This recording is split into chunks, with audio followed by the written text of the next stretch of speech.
Assalamualaikum warahmatullahi wabarakatuh. Jumpa lagi dengan Pak Iwan dalam belajar bersama melalui EOC SDN Bareng 3 Malang. Mari kita bersyukur, mengucapkan Alhamdulillah kita diberi kesempatan, diberi kesehatan untuk melakukan kegiatan pembelajaran kali ini.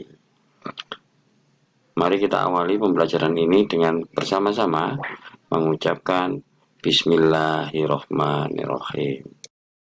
Anak-anak, kali ini kita akan belajar bagaimana kita menganalisa tokoh dalam sebuah dongeng. Pak Iwan harap kalian bisa mengikuti dengan senang dan penuh perhatian. Perhatikan langkahnya satu demi satu. Apakah kalian sudah siap? Mari kita mulai pelajaran kali ini. Kali ini kita akan mengambil sebuah dongeng yang berjudul Kuda dan Keledai yang syarat dengan beban, dikarang oleh Aesop.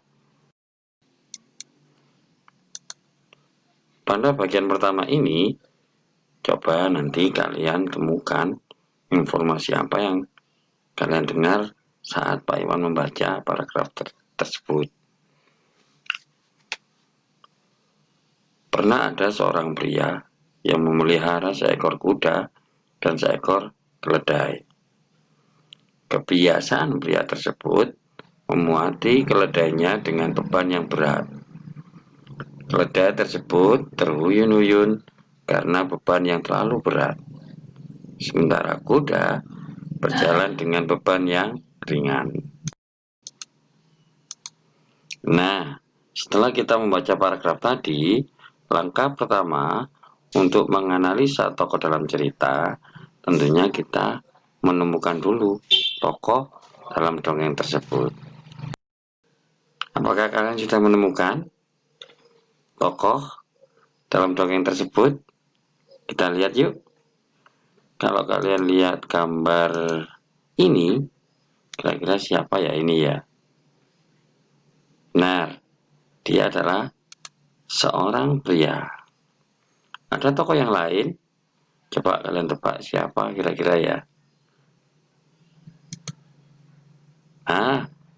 Ini adalah benar sekali seekor kuda. Masihkah ada tokoh yang lain?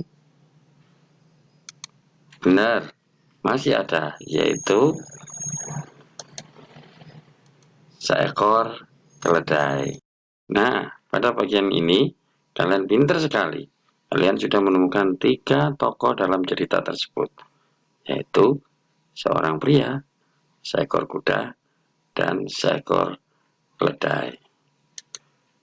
Pada paragraf pertama tadi, kita juga mengetahui bahwa kebiasaan pria ini yaitu membagi beban kepada 2 hewan piaraannya. Hewan mana yang mendapat beban yang banyak dan berat? Coba kalian pilih. Apakah kuda ataukah keledai? Kalian menjawab kuda. Kita coba sih kuda. Ternyata kuda tidak memiliki beban yang berat. Dia memiliki beban yang ringan. Dan yang mendapat beban yang berat yaitu si keledai. Menurut kalian, bagaimana sih pria tersebut? Cukup adilkah? Nah, di langkah berikutnya kita akan mencoba mencari watak dari masing-masing tokoh yang ada dalam cerita tersebut. Nah, untuk melihat wataknya, mari kita baca lagi bagian berikutnya supaya kita tahu bagaimana watak tokoh dalam cerita tersebut. Dengarkan baik-baik ya. Suatu hari mereka melakukan perjalanan. Keledai berkata kepada kuda, "Maukah kamu mengangkut sebagian dari beban saya? Saya merasa sangat tidak enak badan." Jika kamu mau membawa sebagian bebanku, mungkin saya akan cepat sembuh. Beban yang terlalu berat ini bisa membunuhku. Kuda hanya menendang-nendangkan kakinya. Ia berkata kepada keledai agar tidak usah mengeluh. Ia tidak mau diganggu dengan kata-kata keluhan. Nah, setelah membaca sampai sini, kita sekarang tahu sifat-sifat daripada tokoh yang ada dalam cerita tadi. Kira-kira sifat apa aja ya? Kita lihat yang pertama, sifat sifat patuh. Anak-anak, coba kalian tebak siapa yang memiliki sifat patuh ini? Apakah seorang pria, kuda, ataukah keledai? Tebak ya. Sekali lagi, sifat patuh ini dimiliki oleh seorang pria, kuda, ataukah keledai? Ucapkan dengan keras dalam hitungan ketiga. 1, 2, 3. Ya, benar. Bagi yang menjawab keledai, benar sekali. Kenapa keledai punya sifat patuh?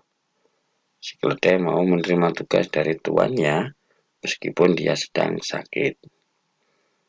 Oke, jempol 2 buat kalian menjawab keledai. Kemudian sifat peduli, tidak peduli. Nah, sifat tidak peduli ini dimiliki siapa ya? Tinggal 2 pilihan. Apakah seorang pria ataukah si kuda?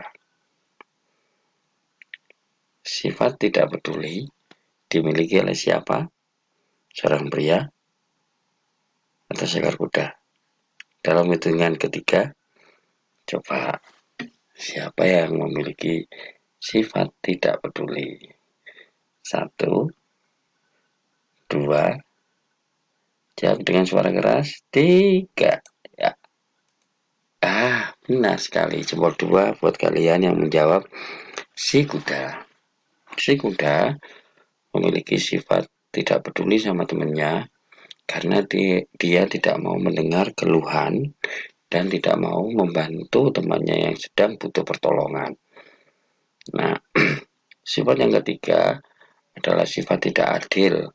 Sifat tidak adil ini jelas dimiliki oleh seorang pria tadi. Dia tidak mau membagi beban yang dibawa secara adil pada kedua hewan miliknya. Keledai lebih berat, sedangkan kuda lebih ringan. Nah, itu langkah yang kedua. Kita sudah mengetahui sifat daripada tokoh dalam cerita. Langkah yang ketiga, yaitu anak-anak, mari kita cari pesan apa yang ingin disampaikan dari para tokoh kita tadi.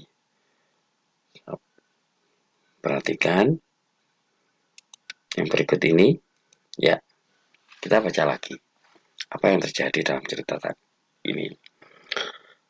Keledai terhuyun-huyun selama perjalanan setengah kilometer. Tiba-tiba, ia jatuh ke tanah dan mati. Si pemilik datang dan hanya bisa berpasrah dengan apa yang terjadi.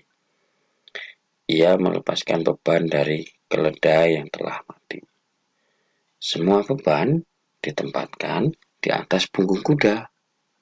Aduh, keluh kuda saat dia merasakan beban yang berat. Beban bertambah dengan berat tubuh keledai yang setelah mati. Sekarang aku mendapat ganjaran karena sifat saya yang jelek. Saya menolak menanggung beban sebagian beban keledai. Sekarang saya harus membawa seluruh beban, ditambah dengan berat tubuh teman saya yang malang ini. Bagaimana dengan cerita ini?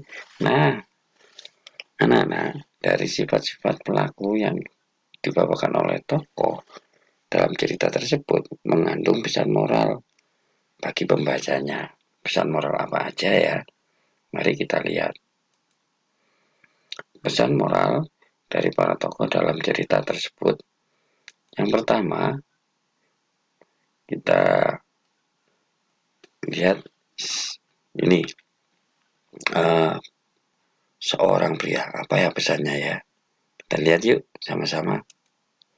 Nah, pria ini berpesan pada kita, sebaiknya kita berbuat adil agar tidak ada yang disakiti. Pesan yang kedua disampaikan oleh si kuda. Apa ya pesannya ya? Kalian tahu? Yuk kita lihat sama-sama.